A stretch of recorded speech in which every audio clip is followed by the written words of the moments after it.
शांति। ब्राह्मणों की सबसे बड़ी पूंजी पवित्रता है और सभी प्रश्नों में सबसे अधिक प्रश्न इसी से संबंधित थे। हम सब जानते हैं इस सृष्टि पर बाबा का अवतरण क्यों हुआ है? पतित सृष्टि को पावन बनाने के लिए, नरक को स्वर्ग बनाने के लिए, वैश्यालय को शिवालय बनाने के लिए। हम सब जो भी पुरुषार्थ कर रहे हैं, भट्टियाँ कर रहे हैं, अनेक प्रकार के नियमों की पालना कर रहे हैं, बड़ी दृढ़ता के साथ शुद्ध अन्न खाते हैं, संग की परहेज करते हैं, अमृत वेले उठते हैं, कई नियम कई कायदे दृढ़ता के साथ ब्राह्मण पालन करते हैं। उन सब के पीछे उद्देश्य क्या है? हमारी संपूर्ण पावन जीवन। इसी लक्ष्य को लेकर के हम सब बाबा के बच्चे बने हैं और सबसे बड़ा भाग्य ये है कि कुमारों के आगे ऐसा कोई बंधन नहीं है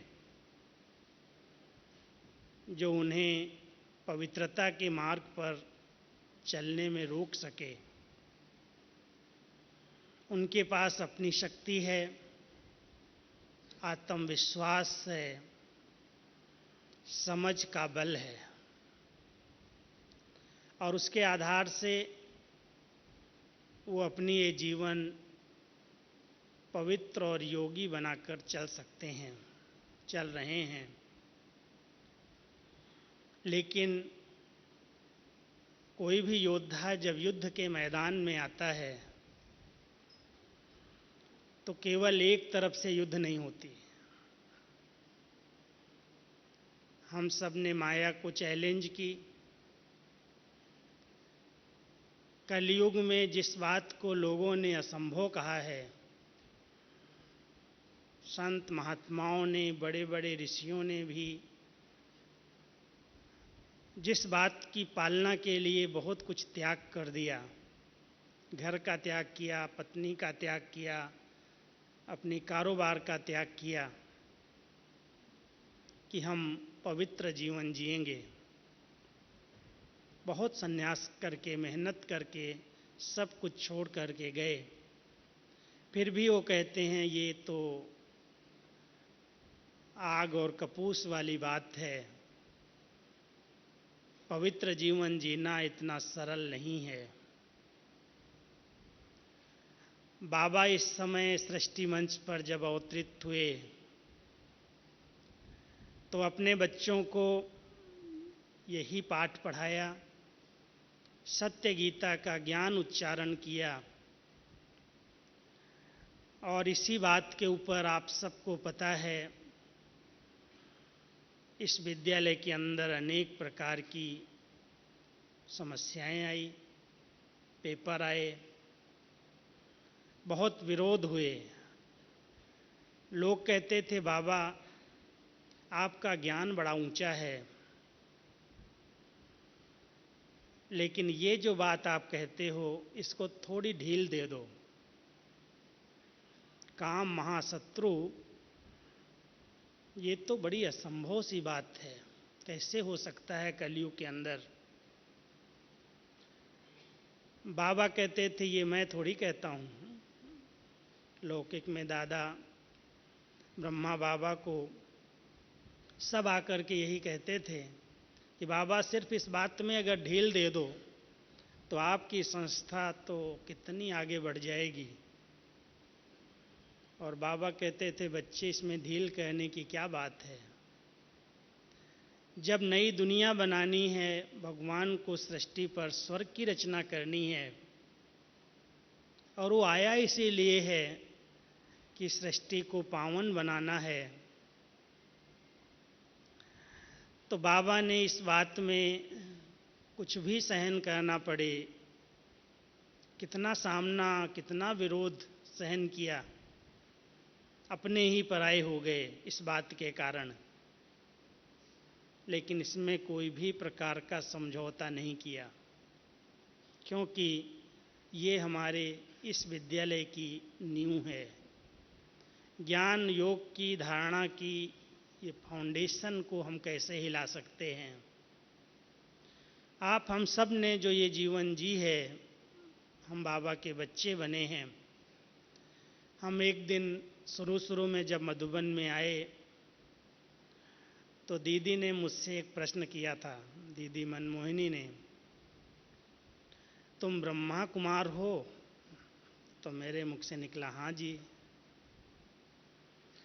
बोला ब्रह्मा कुमार तो बहुत हैं,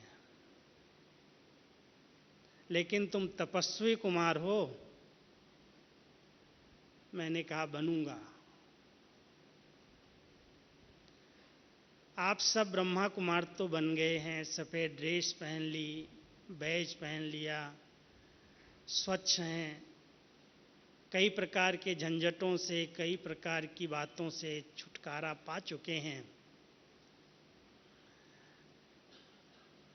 लेकिन अगर तपस्वी कुमार बन जाएं तो जितने आपके सबके प्रश्न हैं वो सब समाधान हो जाएंगे। दृष्टि चंचल होती है, किसी को देखने से विकारी ख्याल आते हैं, बड़े गंदे स्वप्न आते हैं, नाम रूप की बीमारी में फंसा हुआ हूँ, पवित्र जीवन के लिए बड़ी युद्ध चलती है, क्या करूं? यही प्रश्न थे और सच्चाई से लिखे हैं, इसलिए बाबा आपके ऊपर प्रसन्न है, क्योंकि नेचुरल है, युवा जीवन है। और आज की इस युवा जीवन के अंदर, चाहे अपने देश में अथवा विश्व के अंदर, जितनी प्रॉब्लम्स क्रिएट हो रही हैं, उन सब का मूल कारण ये काम विकार ही है। चाहे वो अत्याचार हो रहे हैं, चाहे बलात्कार हो रहे हैं, चाहे हिंसाएं हो रही हैं, अपहरण हो रहे हैं, उन सब के पीछे कारण है काम महाशत्रु। इसी विकार के व्यक्ति इतने अधीन हो गया है जो अपने आप पर नियंत्रण नहीं रख पा रहा है, अनकंट्रोल हो जाता है।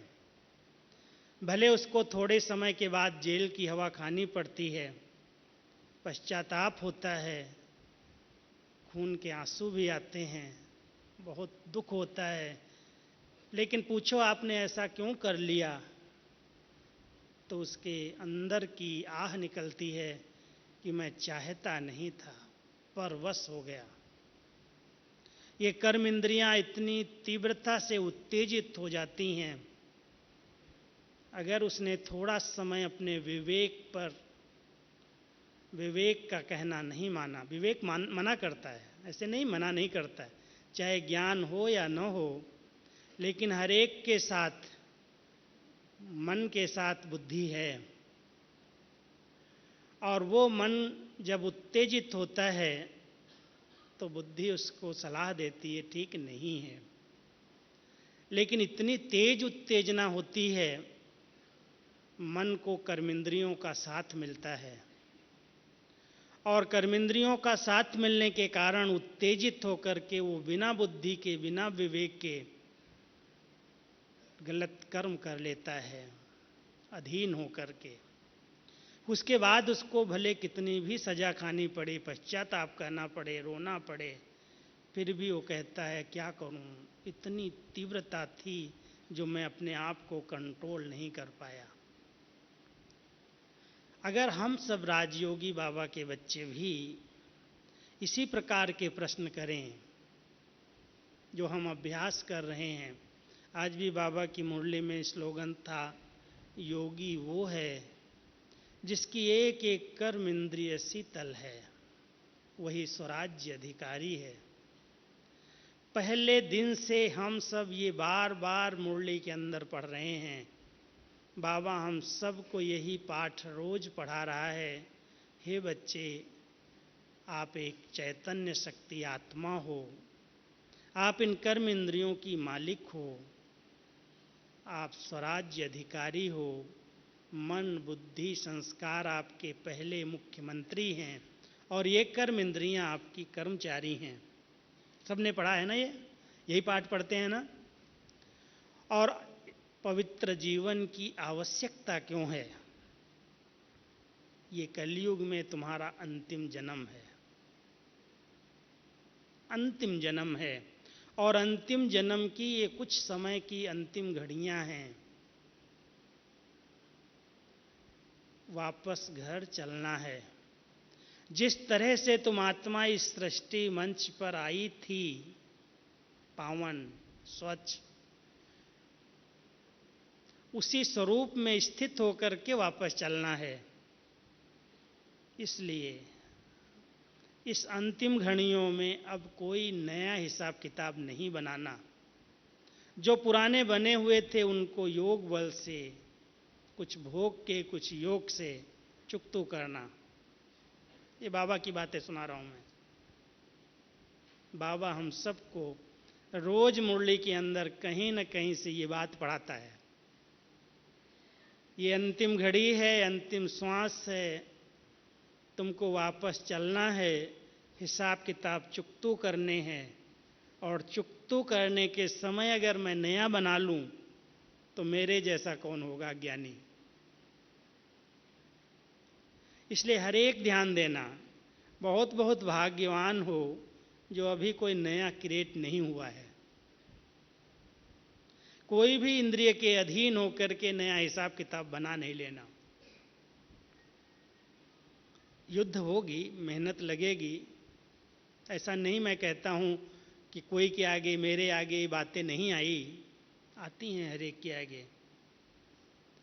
एज भी है, कोई हम इतने बुजुर्ग नहीं हो गए हैं जो कर्मेंद्रियां एकदम शीतल शांत हो गई। लेकिन यदि बाबा के प्यार में समाने का अनुभव कर लिया, बाबा ने मुझे ये प्रेरणा दी है, बाबा ने मुझे ये कहा है, स्वयं भगवान हमें मदद के लिए बंधा है और इसी बात के लिए कहता है, बच्चे तुम हिम्मत का एक कदम तो आगे बढ़ाओ, मैं 1000 गुना मदद कर दूंगा।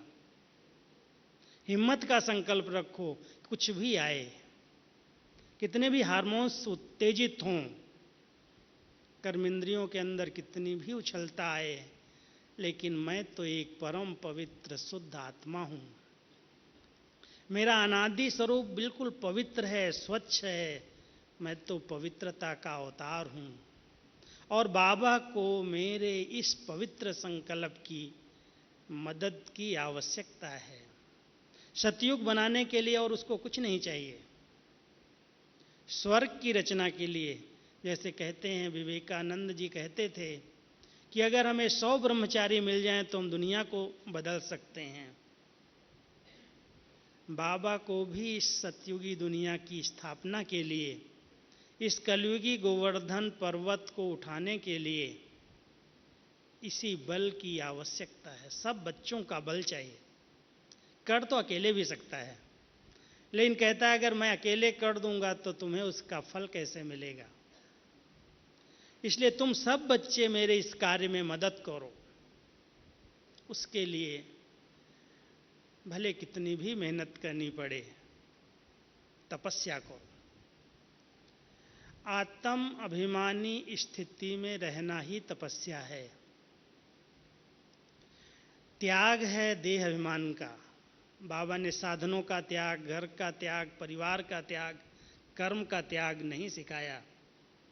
सबके बीच में रहो, लेकिन देह अभिमान का अंश भी समाप्त हो जाए।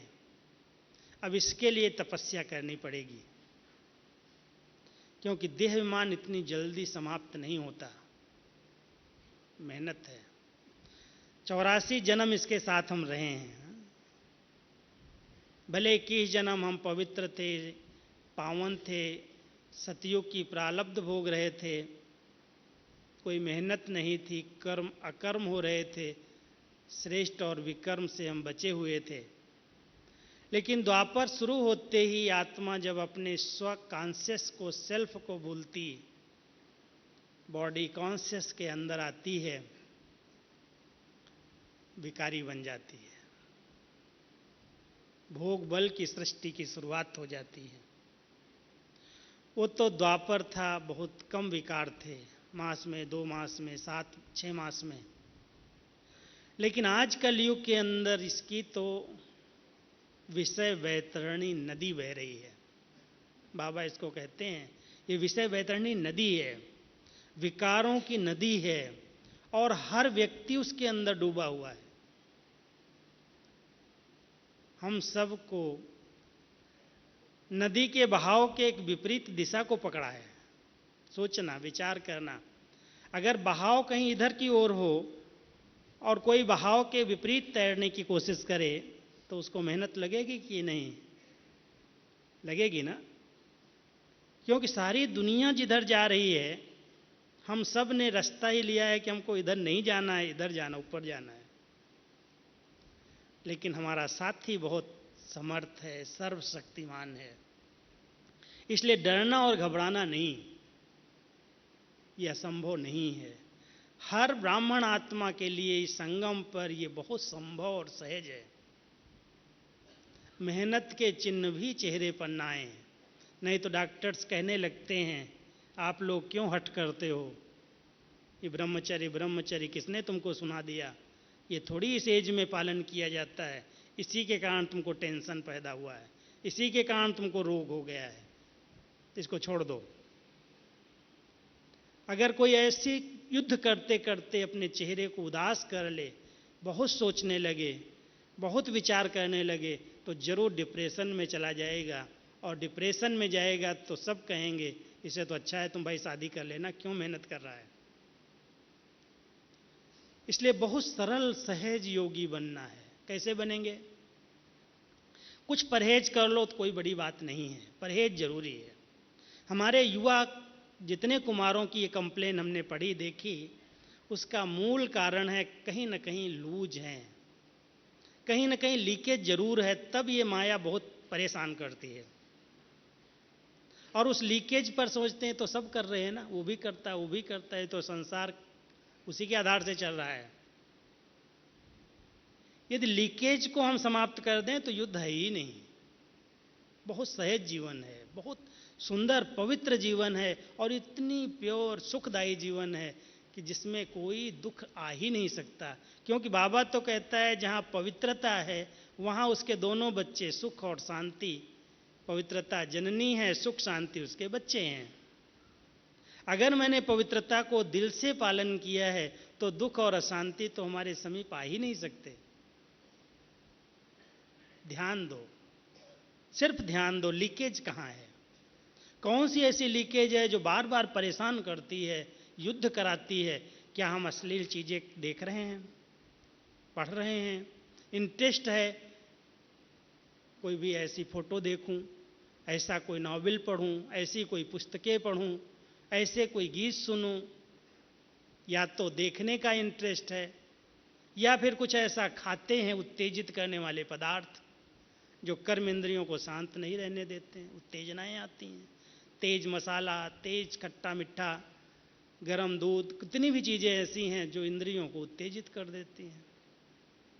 थोड़ा सा ध्यान नहीं दिया, स्वप्न खराब हो जाते हैं, फिर कंप्लेन करते क्या करूं, मैं तो कभी ऐसे संकल्प करना ही नहीं चाहता हूं, नींद के अंदर तो पता नहीं कहाँ कहाँ की माया आ गई, क्या हो गया, परेशान हो जाते। दूसरे दिन की खुशी गायब हो जाती कि मैंने तो इतनी दृढ़ता के साथ पालन किया, फिर नींद में ये हो गया, अब क्या करूं मैं। कारण कुछ न कुछ लूज हैं। बाबा ने हम सबको बड़े अच्छे अच्छे नियम बताए हैं, और बड़े सरल नियम है, कोई कठिन परिश्रम नहीं कराया। बच्चे, सादा जीवन, उच्च विचार, कोई भी प्रकार का फैशन नहीं करो, कोई भी प्रकार का दिखावा नहीं करो, कोई भी प्रकार का बाहरी इंटरेस्ट नहीं रखो। अगर बाहरी चीज़ों का इंटरेस्ट है, खाने का, पीने का, पहनने का, फैशन का या देखने का, आजकल की माया के अंदर इंटरनेट की अगर शौक किसी को लग गई तो साइड ही रात को बदल जाती। चलते हैं सेवा करने, हमारी डिपार्टमेंट है, हमको सेवा करनी है, और अलग साइड पर जा कर के और क्या क्या देखते हैं बैठ कर के, रात के 10 बजे के बजाय 12 बजे तक, 1 बजे तक, 2 बजे तक। टाइम वेस्ट, एनर्जी वेस्ट, समय वेस्ट, मनी वेस्ट, सब वेस्ट कर रहे हैं, लीकेज है। और फिर कहते हैं क्या करूं, सपन आते हैं, ख्याल चलते हैं, ये होता है, तूफान आते हैं, प्रश्न लिख करके दे रहे हैं, लीकेज को बंद नहीं कर रहे हैं। मोबाइल है, किसी से थोड़ा सा भी प्यार है, किसी के साथ मिलकर सेवा की, उसको ऐसे प्यार से बात करते करते करते करते उसके साथ दैहिक संबंध बना लेते, रिश्ता बना लेते। प्यार और मोहब्बत के नाम से गलत भावनाएं पैदा हो जाती। कितने घंटे उस पर फोन पर छिप छिप के बातें करते हैं। ये मोबाइल इसलिए थोड़ी आया है, ये फेसबुक इसलिए थोड़ी है जो एक दूसरे के फेस को देख करके आप प्रभावित हो जाओ। अगर इस सचमुच इस माया जाल से हमको बच के रहना है तो हमारी ये त्यागी जीवन है, तपस्वी जीवन है, ये सब इंटरेस्ट बंद होने चाहिए। सचमुच अगर कुमार जीवन में आप पवित्रता का आनंद लेना चाहते हो, सुख लेना चाहते हो, अपने अंग अंग को शीतल बनाना चाहते हो, तो कुछ संकल्प दृढ़ता के साथ पालन करो। कोई कंप्लेंट नहीं है, मेरी दृष्टि खराब होती है, मैं बहनों को देखता हूँ मेरे साथ ये होता है, वो होता है, वो लूज रहती है, वो ड्रेस ठीक नहीं पहनती, वो कुछ भी कर रहे हो, दुनिया तो ही भिखारी, लोग तो ही ऐसे, उनका नाच ही ऐसा है, हम उनके पीछे क्यों जाएं। वो कुछ भी कर रहे हों, लेकिन हम तो एक त्यागी, तपस्वी, ब्रह्मचारी, बाबा के पक्के योगी बच्चे हैं। हम बच्चे ऐसा कोई दृश्य क्यों देखें। बाबा कहता बच्चे दुनिया मरी पड़ी, इसको देखते भी नहीं देखो, ये सब मुर्दे हैं। बाबा के शब्द याद करो, ये सब मुर्दे हैं, मुर्दों से क्या यारी, क्या मुर्दों से प्यार करना।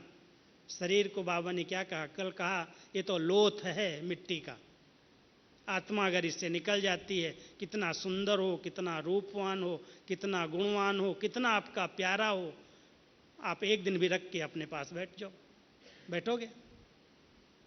जिस चमड़ी से हम प्यार कर रहे हैं उस चमड़ी की वैल्यू क्या है।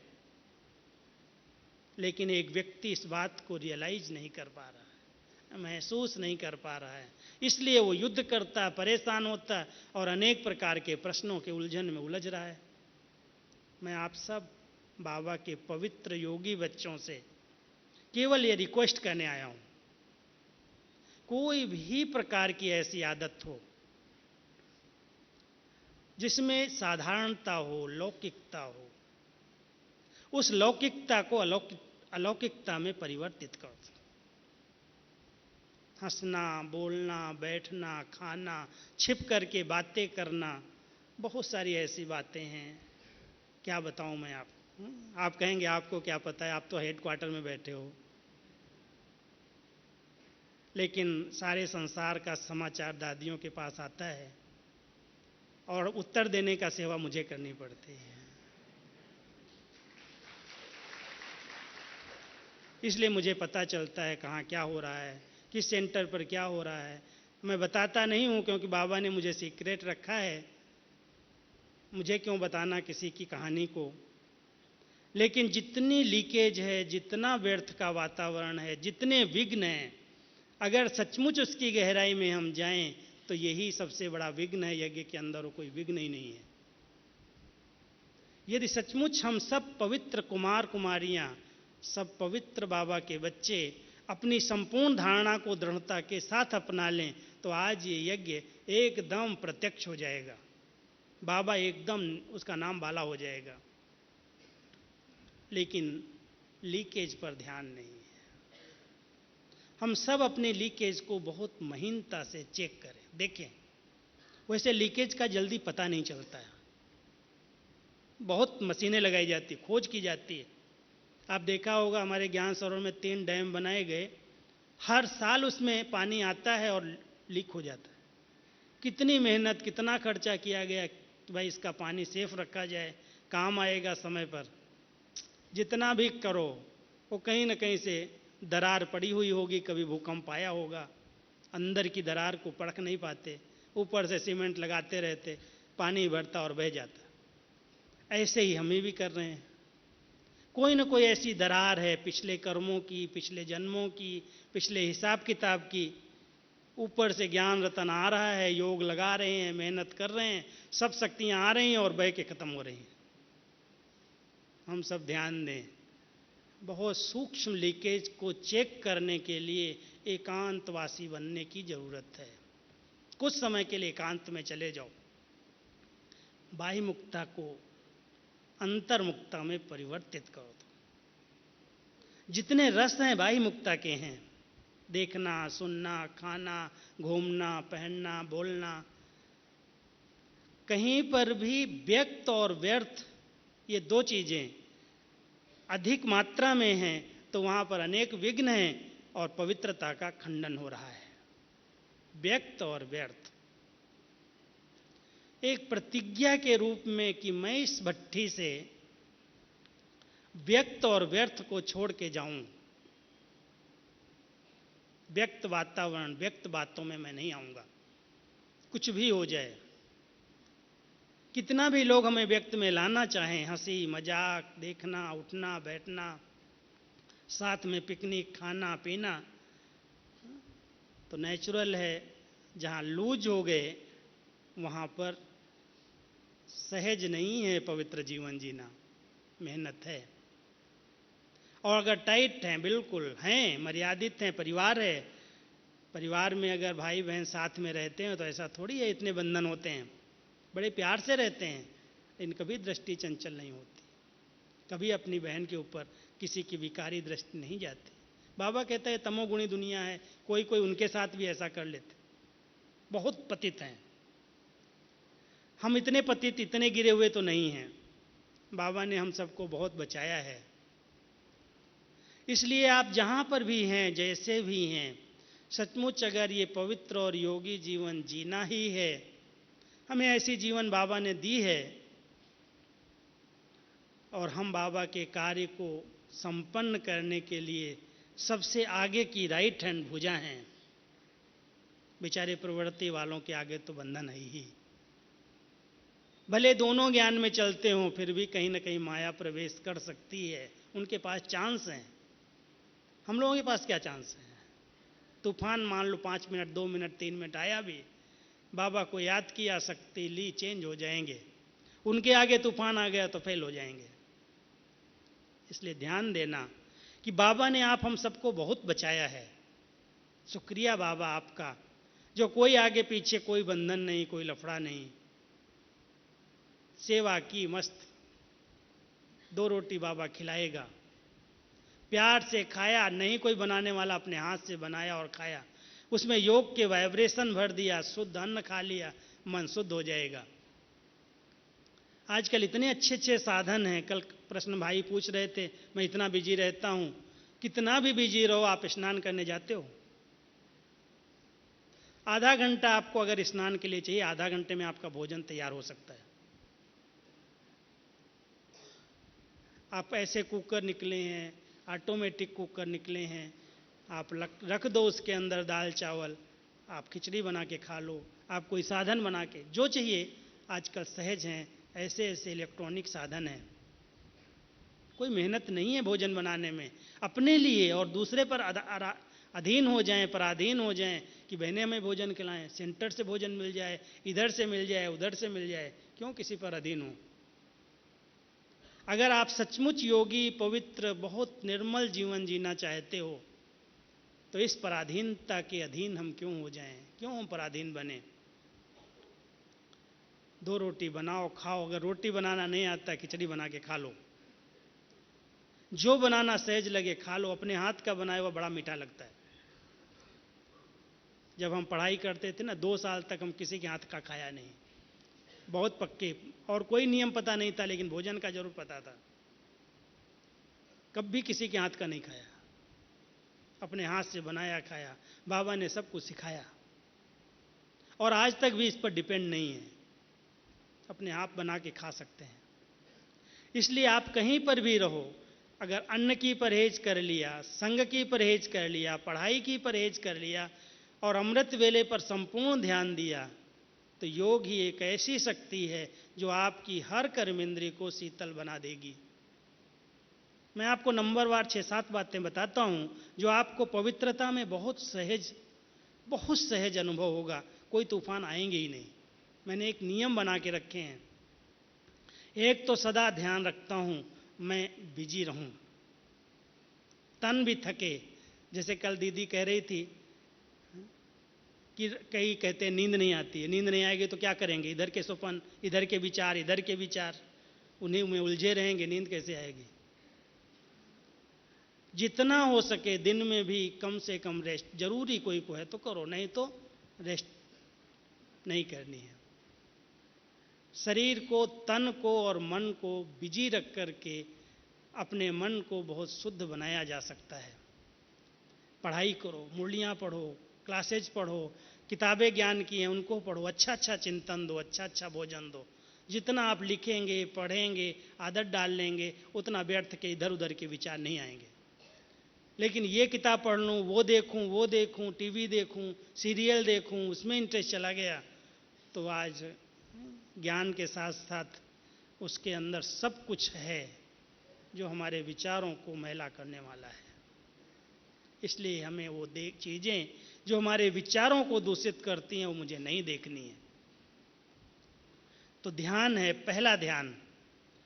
मैं जितना समय हो सके अपने मस्तक मणि आत्मा को देखने का अभ्यास करूं। मैं मालिक हूं, मैं इन कर्मेंद्रियों की राजा हूं, मन और बुद्धि मेरे हैं, मेरे बिना कुछ भी नहीं सोच सकते। भ्रकुटी आसन पर बैठ करके कुछ समय अपनी दरबार लगाओ। ज्ञान इंद्रिय, कर्म इंद्रिय और सूक्ष्म इंद्रिय। सूक्ष्म में मन बुद्धि संस्कार हैं, ज्ञान इंद्रिय के अंदर आंख, नाक, मुख, कान, त्वचा ज्ञान इंद्रिय हैं, और कर्म इंद्रियां तो आप जानते हैं जो स्थूल में काम कर रही हैं। अगर इन पर हमारा कंट्रोल आ जाए, उसके लिए अभ्यास है। मैं मस्तक में मस्तक मणि आत्मा चमक रही हूं। जो सामने आए कुछ समय के लिए पहले ध्यान जाए, ये मस्तक मणि में चमकती हुई आत्मा है, ये हीरा है। शरीर रूपी सांप को मैं क्यों देखूं? अगर भ्रकुटी में बैठी हुई मणि को देखने का अभ्यास कर लेंगे तो सहज हो जाएगा। कोई के शरीर पर ध्यान नहीं जाएगा, इसका ऐसा शरीर है, इसका ऐसा शरीर है। एक व्रत बाबा ने दिया है, एक व्रता, एक बाबा दूसरा न कोई। मैं सब संबंधों का रस एक बाबा से लूं। संगम पर मेरा भाग्य है जो भगवान सर्व संबंधों से अपना बना है। बाप, टीचर, सतगुरु, ये तीन मुख्य संबंध एक के साथ हैं। और उसके बाद जो जिसको आवश्यकता है, सखा भी है, स्वामी भी है, बंधु भी है, साजन भी है, सजनी भी बन जाता है, साथी भी बन जाता है।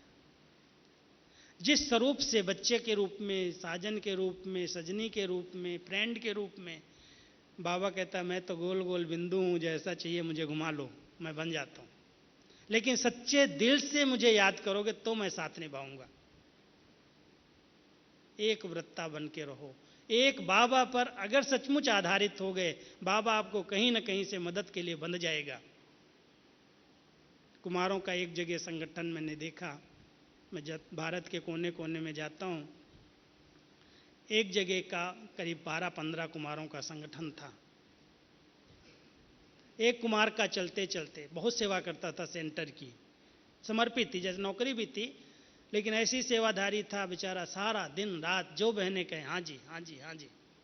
अचानक एक दिन स्कूटर से जा रहा था, उसका एक्सीडेंट हो गया, स्कूटर से गिर गया, पैर टूट गया, फ्रैक्चर हो गया। परिवार को कभी पूछा ही नहीं था, कभी उसके पास गया ही नहीं था, अब किसको बताएगा। उन कुमारों को पता चला मेरे एक भाई का ऐसे ऐसे एक्सीडेंट हुआ है, फटाफट पहुंच गए, उठाया, डॉक्टर्स की सेवा की, उसका इलाज करवाया, और इलाज करा के जब तक वो अपने फिर से पांव पर नहीं खड़ा हुआ तब तक अपने साथ रख करके खिलाया पिलाया सेवा की। कोई भी बहनों से और कोई भी लौकिक को पता नहीं चलने दिया। आधारित हम तब होते हैं जब हम अपने कोई संगठन से दूर चले जाते हैं। हम समय पर साथ देंगे तो हमको भी सब समय पर साथ देंगे। समय हर एक के आगे आता है, देखेंगे, भोगेगा अपने आप। अभी तक तो कोई को पूछा ही नहीं था। किसी भी प्रकार का इस प्रकार का संगठन में संकल्प नहीं करो। कोई के आगे कोई प्रॉब्लम आई है, हम हैं, ख्याल नहीं करो। खाना बना के देना है, उसको कोई भी प्रकार का तन से मन से धन से सहयोग की जरूरत है। अगर हम आपस में कर लें तो बहनों की, क्योंकि बहनों की संस्था है, और अगर वो भाइयों पर कोई विशेष ध्यान देती हैं, किसी की विशेष खातिरी कर देती हैं, भोजन खिला देती हैं, पूछ लेती हैं, तो फौरन 10 लोग उंगली उठा देते हैं, ये बहन इसके साथ क्या फंस गई क्या। उसके लिए बहुत बंधन है, उनके लिए यहाँ के बहुत सारे कड़े कायदे हैं, डायरेक्शन हैं। इसलिए हम क्यों बहनों पर डिपेंड हों। वो अपनी जीवन जी रहे हैं, हम अपनी जीवन जिएं, और हम अपने संगठन को अगर मजबूत बनाएंगे, समय पर कोई भी बात आएगी, हमें सब परिवार वाले, ईश्वरीय परिवार जहाँ हैं वहाँ पर कोई तकलीफ कुमारों को है ही नहीं। खाने की, पहनने की, सेवा की जब जरूरत है, आवश्यकता पूरी हो जाती है। लेकिन ध्यान ये रखना कि परिवार के अंदर एक दूसरे को दिल से रिस्पेक्ट देने वाले को साथ और सहयोग मिलता है। कटाक्ष करना, टोंट करना, उल्टा सुट्टा व्यवहार करना, बोलचाल की भाषा रफ रखना, उसको सब किनारा कर देते। ध्यान रखेंगे कि हमारी ये बहुत ऊंची धारणाएं हैं। हम दूसरों को सम्मान देंगे, हमें अपने आप देंगे। हम दूसरों को समय पर साथ देंगे, वो अपने आप देंगे। मांगने की जरूरत नहीं है, करके देख लो, अपने आप सब सहयोगी बन जाएंगे। कभी भी कोई लौकिक की याद नहीं आएगी। इसलिए एक व्रतता बन करके अलौकिक परिवार की ऐसे साथ लेना और समय पर उनकी मदद करके खुद मददगार बना लेना। तीसरी बात, जितना लौकिकता है उसको अलौकिकता में चेंज करो। लौकिक रीति से हंसना नहीं है, बोलना नहीं है, बात नहीं करनी, लौकिकता उसके अंदर नहीं आनी चाहिए। नहीं तो बाह्यमुखता में हंसी मजाक बोल चाल, उठना बैठना खाना जो भी है लौकिकता का, अगर उसको हमने परिवर्तित कर दिया तो कभी भी ये विकार उत्पन्न नहीं होंगे। सब विकार लौकिकता से आ रहे हैं। अलौकिकता में तो हम सब एक पिता के बच्चे हैं, पवित्र योगी हैं, भाई बहन हैं, और आत्मा रूप में भाई भाई हैं। लौकिक को अलौकिक में बदल दो। मर्यादाओं की लकीर हर समय लक्ष्मण रेखा की तरह रहे। ये मेरे मन को लक्ष्य है, इस लक्ष्य की रेखा को मैं मन से भी उल्लंघन नहीं कर सकता। हर एक ब्राह्मण, हर एक बाबा का बच्चा अपने मन के आगे कुछ लक्ष्य बना ले। ये मेरे लिए मर्यादाएं ईश्वरीय नियम रेखा के रूप में हैं, इनका उल्लंघन नहीं करना मुझे। अंगूठा भी बाहर जाएगा तो रावण बैठा है, साधु वेश में भी बैठा है, वो शोक वाटिका में ले जाएगा। इसलिए जितनी ईश्वरीय मर्यादाएं हैं बार बार रिवाइज करो, ये ईश्वरीय मर्यादा है, ये नियम है। कोई कहेगा सतयुग में भी तो भाई बहन साथ साथ रहते हैं, पति पत्नी साथ साथ रहते हैं, ऐसा है, बहुत सारी बातें सुनाएंगे, लेकिन मर्यादा क्या कहती है। हम सब अगर मर्यादा के बंधन में खुद को बांध करके रखते हैं तो अपवित्रता का अंश समाप्त हो जाता है। अपने अनादि स्वरूप को इमर्ज करके रखो। बाबा कई बार कहते हैं 5000 वर्ष के संस्कारों को इमर्ज करो। 5000 वर्ष पहले जब मैं आत्मा अपने परमधाम घर में थी तब कैसी थी, और जब पहले पहले सृष्टि मंच पर अवतरित हुई उस सतयुग के आदि संस्कार मेरे कितने पवित्र थे, कितने निर्मल थे। इस अपवित्रता का अंश भी नहीं था। तब तो हम देवता कहलाते थे। वो दिव्य संस्कार मेरे रियल संस्कार हैं, और ये संस्कार, ये मध्यकाल के रावण के संस्कार ये मेरे नहीं हैं। अपने उन संस्कारों का आवाहन करके उन संस्कारों का स्वरूप बन जाओ। बार बार आह्वान करो। मेरा देवताई संस्कार है, मेरा रायल चलन है, रायल बोलचाल है, रायल खान पान है। कोई चीज़ें मुझे आकर्षित तो नहीं करती। आज रायल घर के बच्चे, भले राजाई नहीं रही, लेकिन अगर राजाई घर की रायल फैमिली के कोई बच्चे भी आपको मिल जाएंगे, आप कोई भी चीज़ उनको दो, कभी नहीं हाथ से लेंगे, खाएंगे। उनके चेहरे पर वो पर्सनैलिटी है कि मैं तो रायल घराने का हूँ। हम सब किस घराने के हैं? हम सबको पता है, बाबा ने हमारा भविष्य दिग्दर्शन कराया है कि बच्चे तुम ही देवता हो और तुमको ही मैं बनाने आया हूँ। तो क्या वो दिव्य संस्कार मेरे इमर्ज हैं? इस ब्राह्मण जीवन में उन दिव्य संस्कारों को इमर्ज करके चलो कि मैं तो देवता हूँ, देवता बना था, फिर से मुझे ये बनना है। दिव्य संस्कारों का आवाहन करो। कुछ समय के लिए बीच बीच में योग की शक्तिशाली स्टेज क्या है? साधारण योग तो हम करते हैं, मनन करते हैं, चिंतन करते हैं, अभ्यास करते हैं, लेकिन बिना बीज रूप बने, बिना ज्वालामुखी योग के हमारे संस्कार समाप्त नहीं होते।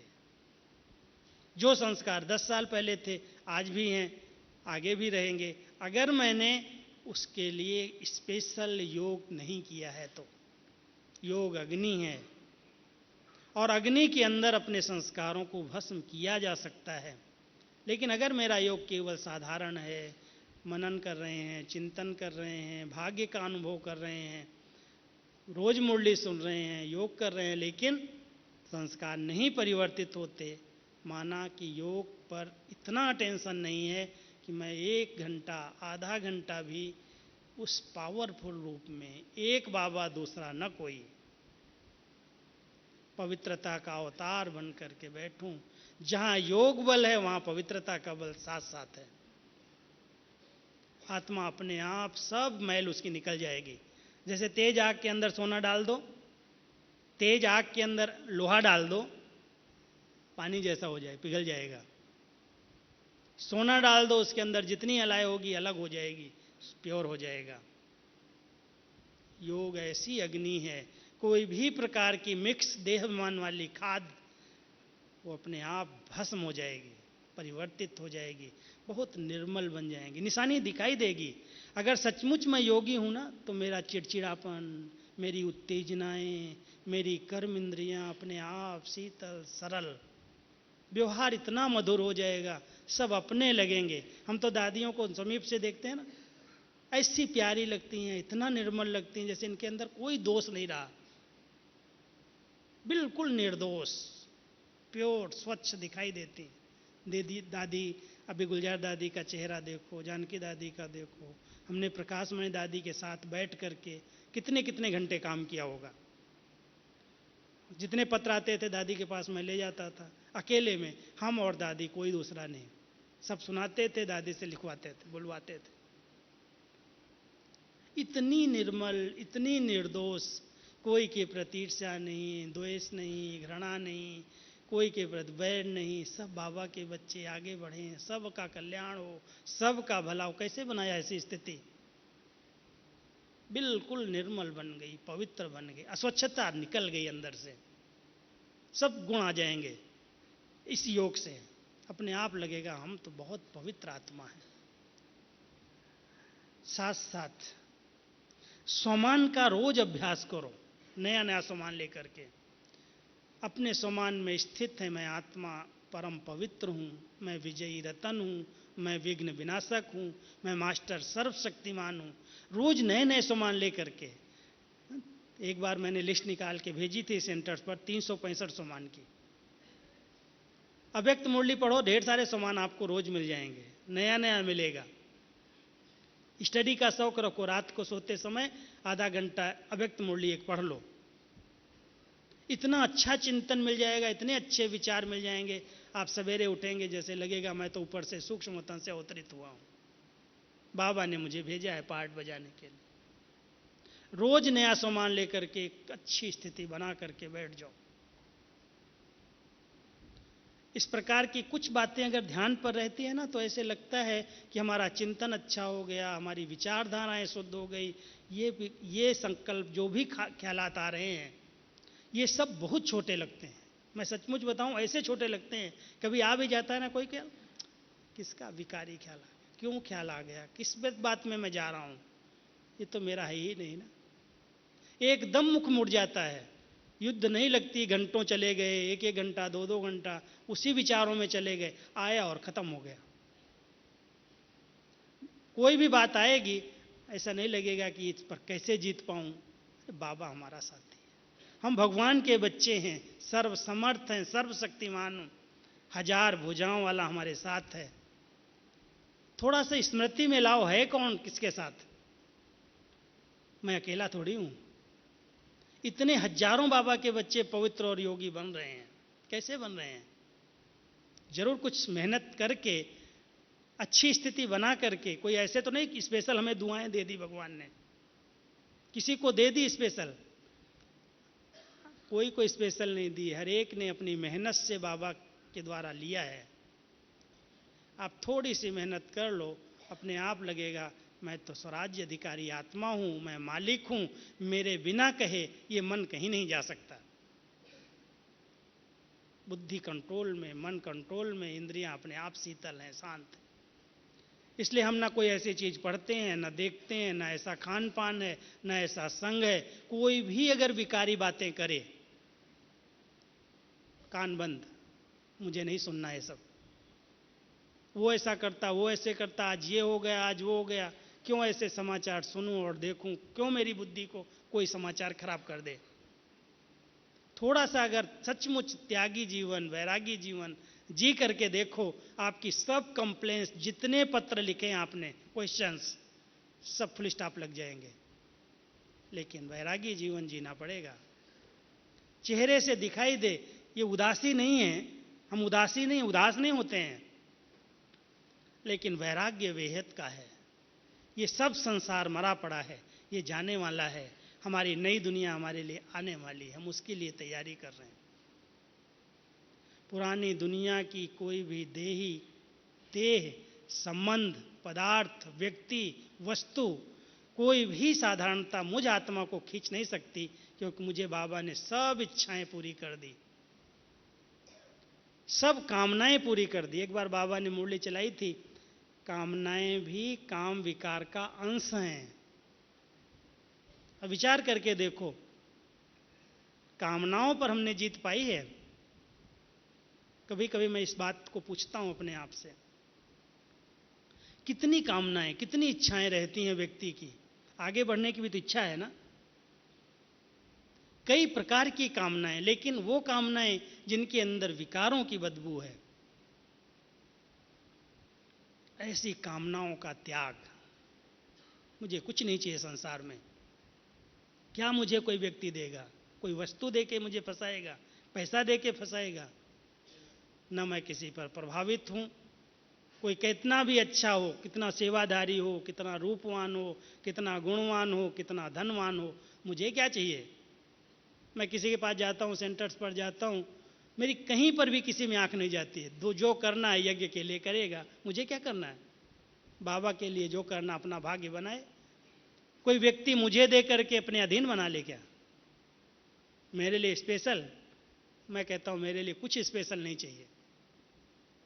अगर सचमुच एक अंदर की इच्छा मात्रम अविद्या की स्थिति बन गई, सब बाबा ने हमारी मनोकामनाएं पूरी की हैं।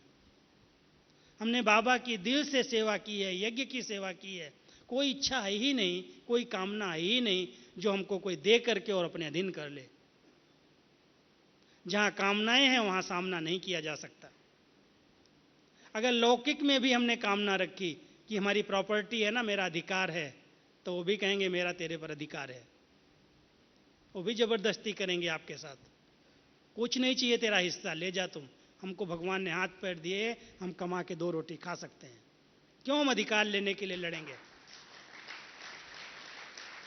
अगर अधिकार मांगोगे तो भी अपना अधिकार दिखाएंगे कि आपको इतना चाहिए हिस्सा, आपको शादी करनी पड़ेगी, आपको ये चाहिए तो ये लेना करना पड़ेगा। मुझे चाहिए नहीं तेरा, ले जाओ। सचमुच अगर निराधार होकर के रहना है, भगवान खिलाएगा 2 रोटी, अपनी मेहनत से कमा के खाएंगे, वो सच्ची कमाई है। किसी के अधिकार पर हम चलने वाले नहीं हैं। किसी की प्रॉपर्टी के हम भूखे नहीं हैं। देना है तो दो प्यार से, नहीं देना है तो ले जाओ।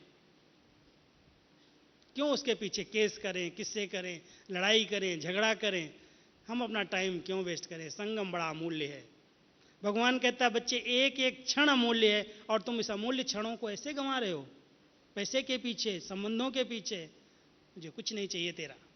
सचमुच अगर ऐसे एकदम इच्छा मात्रम अविद्या बन करके रहो, आपको कोई भी परेशान नहीं करेगा। कोई नहीं कहेगा आके शादी करो, आके ये करो, ये करो, जबरदस्ती करो। क्यों करेगा मेरे साथ? लेकिन हमने कोई आशाएं रखी हैं, लालसाएं रखी हैं, तमन्नाएं रखी हैं, कामनाएं रखी हैं, तो वो भी कहते हैं इसको ये चाहिए ना, तो ये देंगे और इसके साथ ये करेंगे। कुछ नहीं चाहिए। एक बाबा से सर्व संबंधों से प्यार लो, शक्ति लो, पवित्रता का बल खींचो। वो पवित्रता का सागर है। एकदम बैठ करके ऐसे आत्मा शांत स्वरूप स्थिति में बैठ जाए, और पवित्रता की सागर की ऐसी सुंदर किरणें जैसे डायरेक्ट मेरे ऊपर आ रही हैं और सब कर्मेंद्रियों को शीतल बना रही हैं। अभ्यास करके देखो, सब कर्मेंद्रियां एकदम ऐसे लगे शिथिल है, शीतल है, कोई उत्तेजना रही नहीं, ना आवेग ना आवेश। हमारी कई कमाई, जितनी हम कमाई कर रहे हैं, एक बार मम्मा ने कहा था कमाने में तो बड़ा समय देते हो, अच्छी सेवा करते हो, मुरलियों का अध्ययन करते हो, योग करते हो, कितने कितने दिन तक मेहनत करते हो कमाई जमा करने के लिए, और कमाई जमा हो जाती है, एक सेकंड का जोश, आवेश तुम्हारी सारी कमाई पर पानी फेर देता है। इतना ऊंचा रिकॉर्ड बना करके और एक सेकंड के कंट्रोल के बाहर जबान चली गई, उल्टा सीधा बोल दिया, आवेश में आ गए, कुछ कर बैठे, वो सारी की कमाई चट खत्म। इतना समय मेहनत की कमाने में और गंवाने में एक सेकंड लग गया। क्यों नहीं हम अपने आप पर कंट्रोल करके रखें? अपनी वाणी पर कंट्रोल है, अपनी दृष्टि पर कंट्रोल है, हर बात पर मैं आत्मा मास्टर हूं, मैं मालिक हूं। मेरे बिना सोचे, बिना विचार किए संकल्प नहीं चल सकते, ये दृष्टि किसी को नहीं देख सकती, ये मुख से कोई शब्द नहीं निकल सकता। क्यों निकलेगा? कोई कुछ भी उल्टा सीधा कर रहा हो। मेरी डिपार्टमेंट में भी होता है ऐसा, लेकिन आज तक मेरे रिकॉर्ड के अंदर है कि मेरे मुख से एक शब्द भी कभी भी जोश में कोई गलत शब्द नहीं निकला हो। कंट्रोल है। क्यों निकलेगा? हर एक आत्मा का अपना पार्ट है, हर एक आत्मा का अपना संस्कार है, वो भी अपना पुरुषार्थ कर रहा है, मैं भी अपना पुरुषार्थ कर रहा हूं। अगर उसका नेगेटिव संस्कार नहीं चेंज हो जाता तो मेरा पॉजिटिव संस्कार उसके नेगेटिव संस्कार पर क्यों चेंज हो जाए? कभी भी जोश नहीं दिखाता। आज तक भी मेरा रिकॉर्ड नहीं है कि मैंने किसी पर जोश में आकर के एक शब्द भी बोल दिया हो। गलतियां होती हैं, सबसे होती, कर रहे हैं, हो जाती हैं। बहुत सरलता से, बहुत मधुरता से ध्यान रख करके कि बाबा ने मुझे अगर तपस्वी बनाया है, मुझे टाइटल दिया है, तो तपस्या की निशानी मेरी चलन और चेहरे से दिखाई देनी चाहिए। मेरे कोई संस्कार इतने प्रबल ना हो जो बाबा का नाम खराब हो जाए। इसलिए ध्यान रखना, आप सब बाबा के पवित्र और योगी बच्चे इकट्ठे हुए हैं। आपके जितने प्रश्न हैं उन सब प्रश्नों का समाधान है। आप सब तपस्वी कुमार बन करके दृढ़ता का प्रतिज्ञा का संकल्प करो, बाबा मैं आपका हूँ, मेरे आप हो, आपके सिवाय मेरा कोई नहीं।